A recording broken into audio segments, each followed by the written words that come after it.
Welcome back to the channel, everybody. I am Mick Alphaneem. So we have a little news here. Actually, we have a whole bunch of stuff happening with Ripple XRP as usual. There's always a fun time covering this particular protocol. So let's begin here. We're on the cryptobasic.com. So head over there, check out this article. We're just going to read this little tidbit here. And the title goes as such. Court approves Ripple's time extension request to respond to the SEC's motion to protect Hinman's documents. Okay, so before we even get deep into the article, I just want to say this is obviously in relation to the other article we read yesterday, which was about the SEC trying to block the judge in Ripple, obviously, from seeing the emails that were going back and forth between Hinman and the attorneys, the SEC's attorneys. I would love to hear what's in there. They're trying everything to block that. I mean, there's so much I think that could be uncovered with what's going on at the SEC. And make no mistake about it, this has widespread implications for the entirety of crypto in particular, but not just crypto. Because the SEC deals with a lot of different companies in this way, this enforcement, this regulation by enforcement, which is pretty much like, hey, pay us some money, we'll leave you alone. That type of thing, which obviously there's great implications even with that. If you're knocking on everybody's door, even if they're compliant, asking them for money, or else you're going to take them to court, even though you know they're not probably, but they are compliant. And yet most people are not going to want to battle in court, so they're just going to cough up the money. They know that. Individuals with power, they know that. There's another word for something like that. There's another word for it, but I'm not going to say it here. Some of you know. So I would love to see what's in those emails. I hope that Ripple can actually have a victory in this little piece of the case, and that the judge sees what's going on here, and that we can see what's in those documents. There's something in there. There's something massive. I could feel it tingling on the back of my neck. I know something's in there. But let's just, you guys, you're giving me your opinion too much. Let's get to the article. So let's read this little tidbit here. So the first paragraph is titled, Ripple's response to SEC's bid to protect Hinman's documents is now due on May 13, 2022. So there you have it. We have another date. The court has granted Ripple's request for an extension of time to file a response to the Security and Exchange Commission's assertions that William Hinman's documents are protected by attorney-client privilege. This comes less than 24 hours after the blockchain company and its individual defendants, Brad Garlinghouse and Chris Larsen, filed the request. Following recent developments, Ripple and the individual defendants are expected to file a response to the SEC's recent motion on or before May 13, 2022. The approval, which came through a text-only order, was shared by attorney James K. Fallon, a former U.S. federal prosecutor who has been vocal about the SEC versus Ripple lawsuit. So, listen, head over to thecryptobasic.com to read the rest of this. A very good article. They have a lot more here. You definitely want to give this a read. Let's circle back around to what I was saying about the SEC and the rest of crypto. They've already made it known that they are going to come after the rest of crypto. I don't know why the rest of crypto is not preparing or banding together. You're stronger together than you are apart. You are when it comes to SEC. They have made it known they're going to be coming after the rest of crypto. And so, obviously, I would think that if you see the pattern of them utilizing regulation by enforcement, which means pay up money, pay us a huge sum of money, a hefty sum of money, a hefty fine, then we'll leave you alone. Then, obviously, I think if that is the pattern, it will continue. And that's what they're going to be coming after all of you for. Here's the thing. A lot of you, not only that, if they were to win and you acquiesce to that, right? So you're paying this huge sum of money. If you acquiesce to that, then they're going to place upon you all of these strict regulations that are like nothing you've ever seen before. I'm talking about you're going to have to cough up so much information. It's going to be a headache. So if we can have a victory, if you all band together, I think you have a greater chance of victory, as I iterated before. But if we can have this victory, it will set the precedent that crypto is good the way that it is, that they are not illegal securities. Okay, so they should not be regulated in that particular way. That also has huge implications if the exchanges and crypto companies are going to have these new regulations, these totalitarian and unbelievably strict regulations placed upon them. If the SEC has its way, that has huge implications for crypto users. Understand the legacy system is behind this all. They want control. They know that they can't stop crypto, but now comes the part where they're acting to control this particular thing. If I cannot defeat the bull, at least I can control the bull. All right. So now there's this movement, and trust me, there's a lot of money and I think Brad Garlinghouse touched on this. There's a lot of money behind the scenes coming from the legacy system as far as what they call lobbying. Now there's the lobbying that is above board, and there's a lobbying that is below board. There is even more money below board with certain connections and, favor for a favor, things that go on in these particular industries than what you even see on the surface with above board stuff that's reported. So let's say somebody gave $2 million. I can assure you that maybe double or triple that is going on behind the scenes, whether it's by way of connections, favor for a favor, outright cash, who knows? But these things happen all the time. This is not a secret, okay? So, if crypto wants to have a bright future, they have to fight. This is a fight for the survival of crypto. Right now, Ripple's doing a great job and they're winning. All right. So, and that brings us to another article here. This is on protocol.com. If I'm correct, this is a very, very hefty article. Make sure you head over to protocol.com. This article is right on their front page. Check it out. All right, so we're just going to scroll down. This is a hefty article. And let's read this little part here titled Justice Delayed. It says the lawsuit's outcome could have far-reaching implications for crypto. This is what I was just talking about. Could have far-reaching implications for crypto. If the SEC prevails, it could upend the way crypto companies operate, setting a precedent that the digital assets they offer users must be subject to the strict reporting and registration rules that apply to securities. I told you that. See? And that's not all. If Ripple wins, it will be a major victory for crypto at a time when the industry is growing rapidly, but also facing more intense regulatory scrutiny on multiple fronts. The drawn-out court battle has been frustrating for Ripple, which has accused the SEC of illegal bullying. That's exactly what it is. Keep in mind, and this is why this is a very slippery slope for the rest of crypto when the SEC decides to go after it, and it's going to go after them like a rabid dog because they're not as strong as Ripple. A lot of them are going to fold, and that's going to be devastating also. If they fold and they let the SEC have a victory, it's going to be devastating to a lot of other crypto, a lot of their other crypto peers, because the SEC is going to say, see, look, they're a security. You did the same thing. You must be a security. You better be ready to fight. I mean, maybe I'm completely wrong, but this is what I'm seeing right now, right?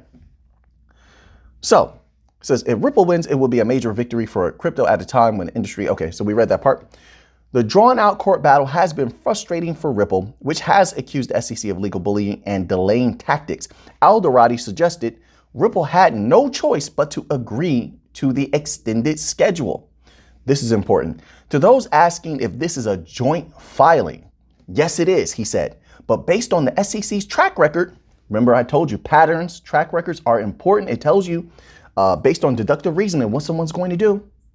If you look at what they've done in the past, if there is a habit formed, they continue to do it, continue to take that path. So let's continue on here. It says, quote, but based on the SEC's track record, if we didn't agree to this, the next iteration would have very likely been even longer. So even in that, Ripple is making very, very good moves, very smart moves. So let's tackle two things here. One, Ripple made a very strategic move in agreeing to this because they knew that the SEC would try to harm them and the crypto industry by extending the case even longer if they didn't agree to this particular timeline.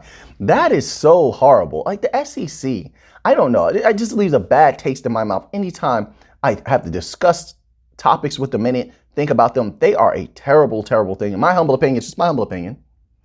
Terrible, terrible thing. And they are acting to harm all of crypto. They don't care about the people that they claim that they want to defend and help. They're not defending or helping anyone. They've been harming people for the longest time. For the longest time. How was giving, let's say as an example, how was giving Elon Musk a hard time helping anyone, right? As if he has anything to hide, right? Anyway, and I say that considering the business that he's in and the things that he does, you have to be very, very much above board to even get to where he is, because there's so many legacy system entities that see you as a threat and they will lean on you. Any type of dirt they can get on you, they would use it against you. So you have to stay very, very clean and compliant in order to get where he is. That's why I think that particular way. So I'm just showing a corroboration between different industries that the SEC has absolutely been biting everyone like a rabid dog. All right. But let's continue on here. It says, quote, Chair Gensler preaches, justice delayed is justice denied. I agree with that. When firms defend themselves from the SEC bullying investigation/inquiries, he added, referring to the SEC head Gary Gensler November 2021 speech in which he promised that the agency will focus on bringing matters to resolution swiftly. You see that double? See how they say one thing, but they do another? They do that very, very often. Something strange is going on at the SEC. It really is. Let's continue on. But the Ripple case is, quote, quite the contrast from the SEC using every tactic at their disposal to keep this cloud of uncertainty over the market. I just said that. And we're reading this fresh. Okay. I'm reading this for the first time, like you're reading it for the first time. It's clear what they're trying to do. They're not even hiding it. They are a rabid dog.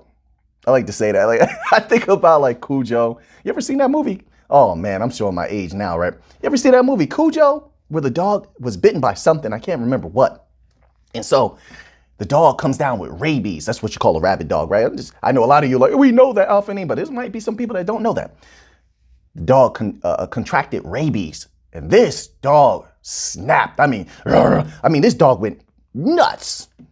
And so there was like a mother. She came over the house where the dog, was the dog's living quarters or territory. This dog had murdered a bunch of people. And the mother came over with her children to check on things, I guess, or maybe to get something. And the dog came after the mother. And luckily, the mother was thinking quickly, hopped in the car and was like locked in the car with the dog outside snapping. I mean, this dog was going unbelievably insane, attacking everything in sight. It was a horror. When I was younger, it was a horrifying movie. These guys talking to me about movies. What are you doing? We're here for crypto. What are you doing? Let's get back to the article. So anyway, let's continue on here.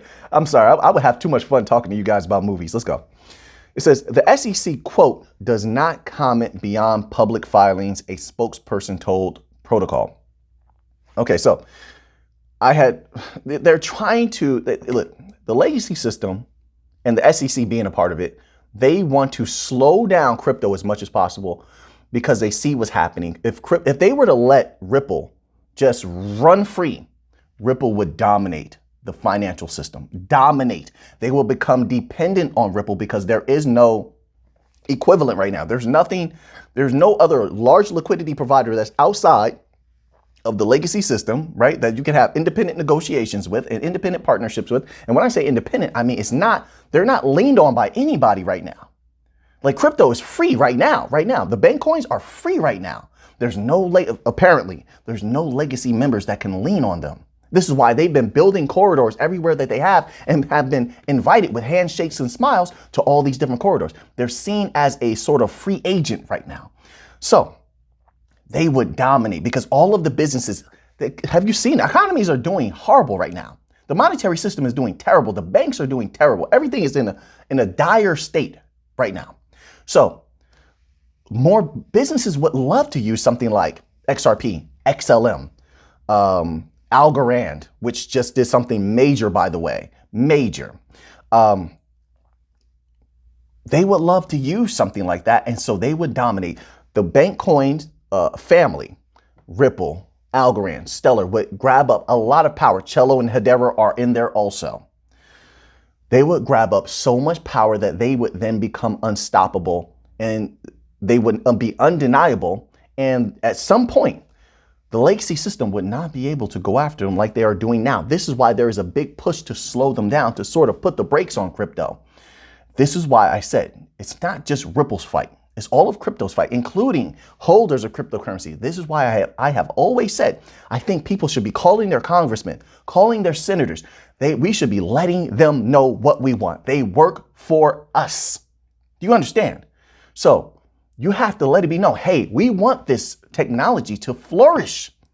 We don't want you to smother it. Stop what you're doing. But sadly, many people don't want to do that. They don't want to pick up a phone. They don't want to. You can even sometimes contact these institutions without a phone call. You can go on their websites and they have like forms you can fill out very quickly to let them know how you feel about these different things. It's all of our fight, or else we don't want the legacy system to slow things down too much. As of right now, though, things are going very well. Thank goodness they chose Ripple to go after. Listen, I know that sounds a little bit strange, but look at it this way. Any other, I just see this, I think any other institution, any other foundation company might have folded to the SEC and set a bad precedent for all of crypto. But the fact that they chose Ripple, and they chose Ripple because they are the biggest threat. That on-demand liquidity hub, that bridge currency, everything the XRP can do, the XRPL can do, and how hungry they are, and how many, listen, the deals we've heard about are nothing compared to the ones they're sitting on. Mark my words, when this case is over, and it might not happen immediately, but when this case is over, maybe a month, 2 months, sometime after that, you're going to start hearing massive announcements from Ripple. Mark my words, massive. And when they start making those announcements, because they had to sit on them, there are prestigious institutions that want to utilize XRP that can't say anything right now because they don't want legal problems, right? They don't want problems with the SEC and stuff like that. And they don't want their names attached to something that could possibly be known as an illegal security, right? So they have to wait for clarity. This is another reason why clarity is so important. But when there's clarity, they'll be ready, more than ready to utilize XRP. And so when Ripple drops those types of announcements, like for instance, look at what they've been dropping. They've been doing very, very well with their partnerships and everything that they've been building, correct? They've done even more than that. That's just the tip of the iceberg. There's more below the surface of the water, all right? And you're going to see FOMO out of this lifetime. I mean, wait, did I say that correctly? What did I just say? FOMO like you've never seen before. All right.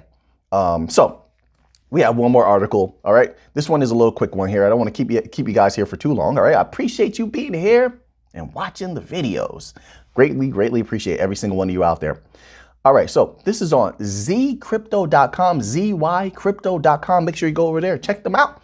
They have some good articles over there. And also they have this article, and it's a very, very good one. But let's just read this little tidbit. There's been a lot going on in Argentina. In the members only section, we've been keeping up, whether I'm posting articles or making a members only video, we've been keeping up with activities, and Argentina is heating up over there. Coinbanks is deep in those regions. Coinbanks is leveraging Algorand, but here we have some news about XRP, all right? 2 Argentinian banks launched crypto services with more gearing up. In a partnership with Liechtenstein-based crypto infrastructure service, Lyrium, Banco Galicia has started offering crypto services to its customers. According to Bloomberg, the decision is said to have been inspired by an Argentinian poll that reflected that the rising demand for crypto in the South American nation. That reflected the rising demand for crypto in the South American nation.